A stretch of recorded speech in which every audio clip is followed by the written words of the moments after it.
on the phone talking initially, um, you were talking about grief, and you kind of mentioned it earlier when we were talking. Um, and the five stages, I believe it's the five stages of grief. Mm-hmm. Can you go into a little more detail as far as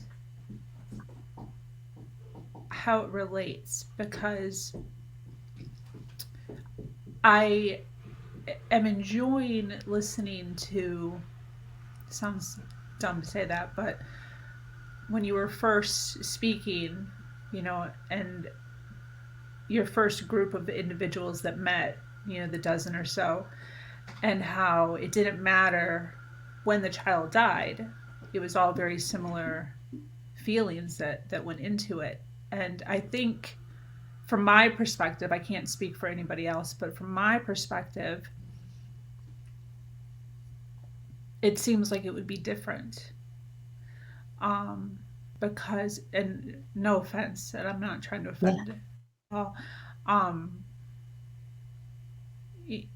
because a child, when you're spending years with a child, 50 years, like the example that you gave, and having your child die versus initially, you know, you spending a few hours, I I would just love to kind of go a little deeper into how that's the same, to be able to give people like me and people listening the correct view on how similar it is. Yeah. So we have this conversation a lot in support group, and one of our ground rules is no one's allowed to do any comparison. Because a lot of times we'll have people come and they'll hear a story that someone shares about their loss, which includes premature birth and the NICU and all sorts of stays, a stay here and a stay there and transport and making decisions and just months and months of turmoil. And then somebody else will say, oh, my loss is not that bad. And we have worked really hard to say that's not necessary, because whether you are 6 weeks pregnant and you have just peed on a stick and you know that you're going to be a mom, you're excited and you immediately start to think about the future you're going to have with that child, what your life is going to look like, how it's going to change. I mean, as soon as you know you're pregnant, everything changes. And I do truly believe that that's the case, whether you thought you were pregnant or you like unknowingly took a test, and right, like everything changes. Yeah. um, and you start to envision the future with your child Mm-hmm. and how you will parent them and what it will be like and all the things. So whether you have, a few weeks of pregnancy where you are having those dreams without being able to feel your child inside of you yet, like feel them kicking, or whether they have been alive for 50 years and you have memories and pictures and experiences, or grandchildren, once they die, it's unnatural. Yeah. They're not supposed to die before us. And all the like dreams of what life would be like and all the experiences we would get to see them have are just gone. And you still parent them in your brain. You still, like, because they're your DNA, because they're a part of you, it's not like you can stop being their parent even though they're not physically here. So then you have lifetime of milestones that you never get to experience. So like for us, our son Miles is 3.5. So he was born 11 months after Cohen's due date. So if they had been born on time, they would, be 11, 12 months apart.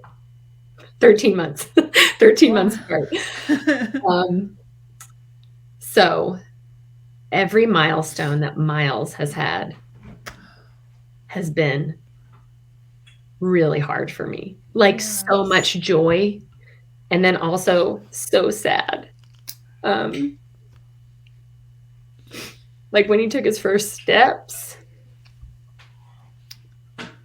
it's so exciting and so sad to know that we should have already experienced that once. And to think about like what the future will be like, sending him to kindergarten eventually, like we would be starting to, think about, oh, Cohen will be going into kindergarten next year. What will that be like? All those things that you don't get to do. So even though they're not here and we didn't have, we never had any living time with Cohen. I mean, I feel fortunate that I at least got like womb time with him. I got to feel him moving and like have that memory, but somebody said to me the other day a phrase that has really stuck in my brain, that basically we are phantom moms, that we're always thinking about our kid and like thinking about what would be, even though they're not here. And shortly after, it had to have been in springtime because I remember I was walking outside and there was no snow on the ground. So it had to have been springtime after, so probably 4 to 5 months after Cohen was born. And I was on the phone with someone, and I don't remember who it was, but they said, if you're still this sad in 10 years, I'll be worried. And I was furious Wow. because all I could think was, in 10 years, my kid is still going to be dead. Why would I not still be this sad? Wow. He's still not here. Yeah. Like, what an insensitive thing to say. Yeah. And what I feel like I've learned about grief from my own journey is that it doesn't end and it doesn't get better. It just changes and we change. So I know pretty well what my triggers are. I work really hard to make sure that I have things planned for the dates that are meaningful in our journey. Cohen's due date, the day he was born, the day we got the diagnosis, the day I found out I was pregnant. Like those days come up on the calendar and I have like a deep physiological reaction. Even if I don't really know, I'll be like, I'm like off. What is wrong? And then I'll look at the calendar and be like, oh, today's the day I found out I was pregnant with Cohen 5 years ago. Of course, today is just like, it's like my body literally knows, Wow. even if I'm not like fully aware of what date is on the calendar. So like in my grief journey, knowing what my triggers are, knowing how to like take care of myself in those times, knowing that on November 19th, I don't ever plan anything except for to spend time with my husband and Miles. And we always do something. We always go hiking. We try to do something outside. We take one of our little elephants with us. I mean, we always do something, right? And I truly feel like it hasn't gotten better. It's just so different now. And there's no moving on from losing a child. It's just, you have to move forward, right? You can't move on. I mean, you can't move on. It's your child and they're not here with you. And it's a part of you. It is a part of you. And you have to feel all of that in order to really be able to continue to live. One of my favorite books is The Prophet by Khalil Gibran. And forever, I have loved the section in there on joy and sorrow. And if anyone listening has never read The Prophet, just buy it. You'll be glad you did. Yes. But it is so true. And we actually have upstairs in our living room a framed picture of what the stars looked like in the sky the night that Cohen was born. Wow. And and then an excerpt from On Joy and Sorrow below it, as a reminder that you can never know full joy, like the full extent and the full capacity of joy, if you have not had like just tremendous sorrow. They are connected. You cannot have one without the other. You can never know the full extent of why you love something or why it brings you so much comfort if you don't know what it's like to be so sad and so heartbroken and so traumatized. And I know that can sound really, there are obviously instances in people's life that that is not necessarily applicable to when it comes to trauma and experiences. But in this circumstance for me, I don't know what I would be like as a mother if I'd not lost my first child. I mean, I know what I would be like, but like, I feel like I'm so much more patient than I otherwise would be because I also know what it's like to not be able to bring your child home. When Miles was little, our living son, when he was little and, would wake up in the middle of the night, and I mean, it was frustrating, right? I was sleep deprived. But I every time would be like, I'm so grateful you're alive. I'm so grateful that you can cry. I mean, I wish Wow. you would go to sleep. Ah, I wish you'd sleep through the night, but like, I'm also so grateful that we have you, and that as much as you're like a total wild animal right now as a 3.5-year-old, like, how fortunate that we get to watch him grow up, that we get to watch him age, that we get to be there for all of those milestones. And even though they still continue to make me sad and happy when he hits milestones, mhm. I'm so grateful for that.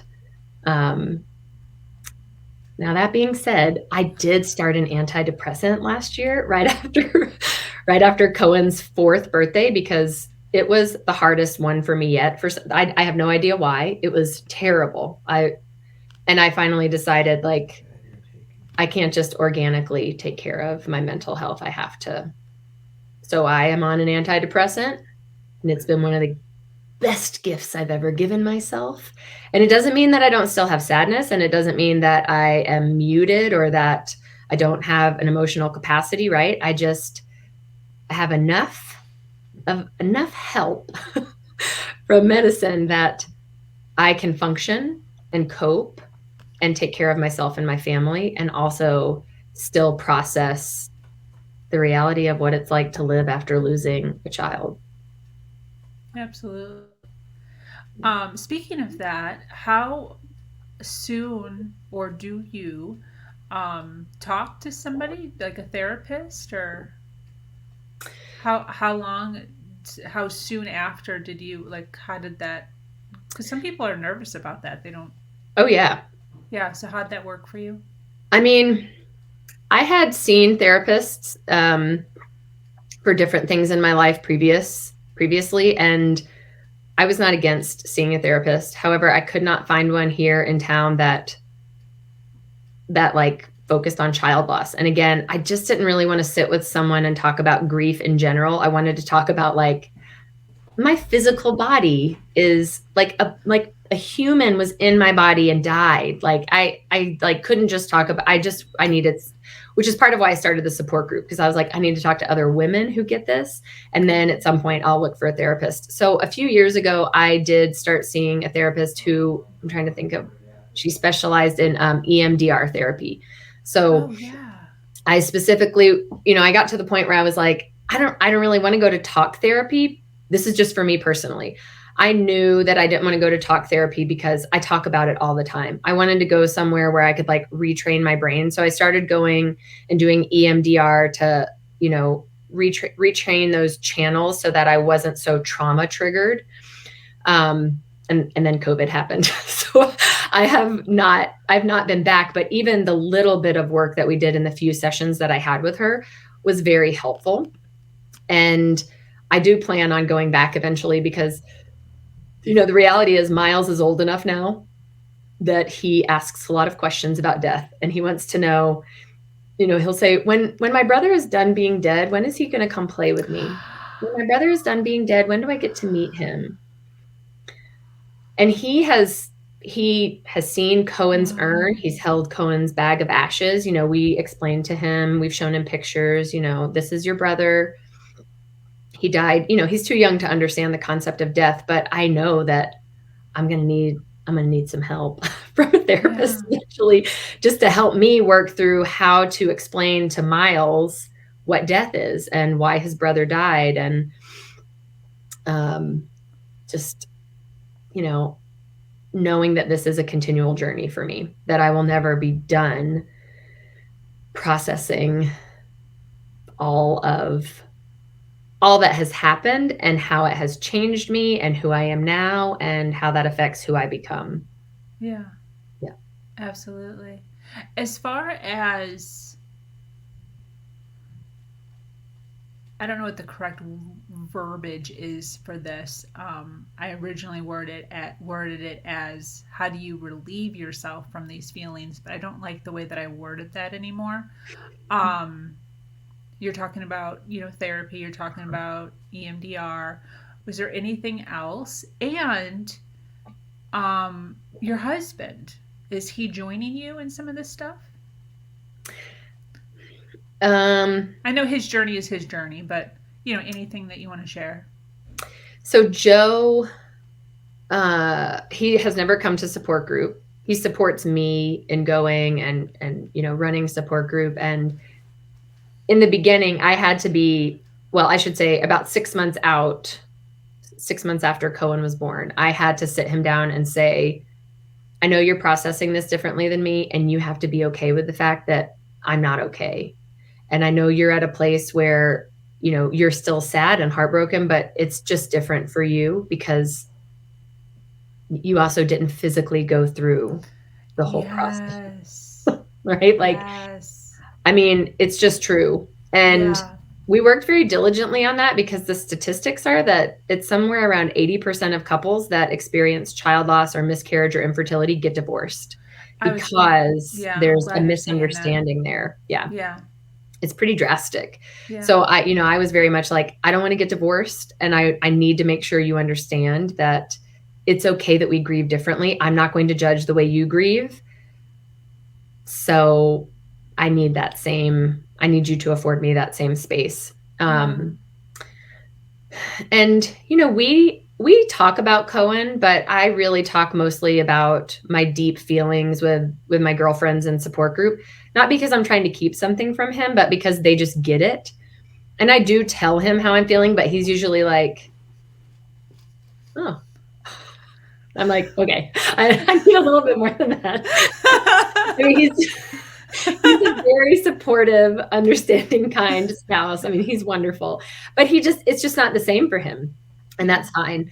Um, I think for me, I have always been a big journaler. So I always encourage people when they lose a child to journal everything, like as much as possible, even though it feels terrible to do it, because especially that first year, you're in total shock for a year. And the reality is, year two is even worse because by year two, you're like not in Wow. shock anymore. And then you're like, shit, I lost my child.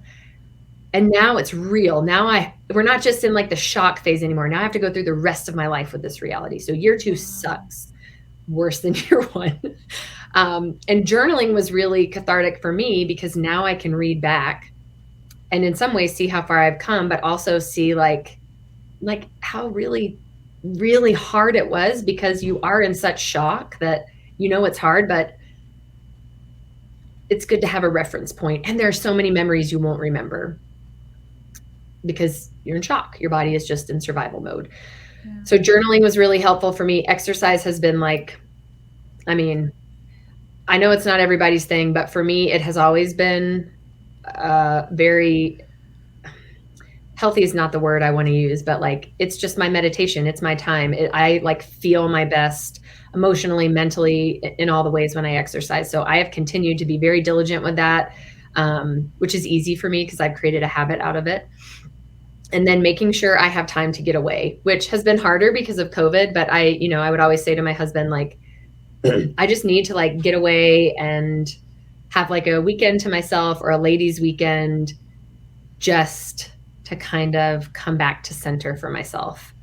And he's very understanding of that. And I just had a ladies' weekend a few weekends ago with my friend who I run the support group with and some of our mutual friends. And those kinds of things really fill my cup because I can talk openly about the shit, Yeah. in general, but then also like, how do you process? What are you planning to do for the fifth birthday? How are things going? Are you going to have another kid? How do you feel about that? Right? Like all the things, because it's just a never ending, especially for women of childbearing age, right? I get that question all the time. When are you going to have more kids? Or people will say to me, like, Miles needs a sibling. And I'm like, Miles has a brother. He's dead. Do you have any more questions? I mean, I'm not trying to be insensitive to people, but Yeah, when they yeah. say things like that, I'm just honest. And I'm like, oh, he has a brother. Oh, how old is brother? And I'm like, he's dead. So thanks for your input. I hope that didn't come across crass, but it's such a personal question, right? To ask people like, is this your first pregnancy? Maybe it's their 10th pregnancy and they've continued to have struggles. And what a triggering question. I'm not saying that like people should feel bad about that, but just to like Totally. think about how we word things, and the things we say to women. You should have Well, more children. Are you going to give that little boy a sibling?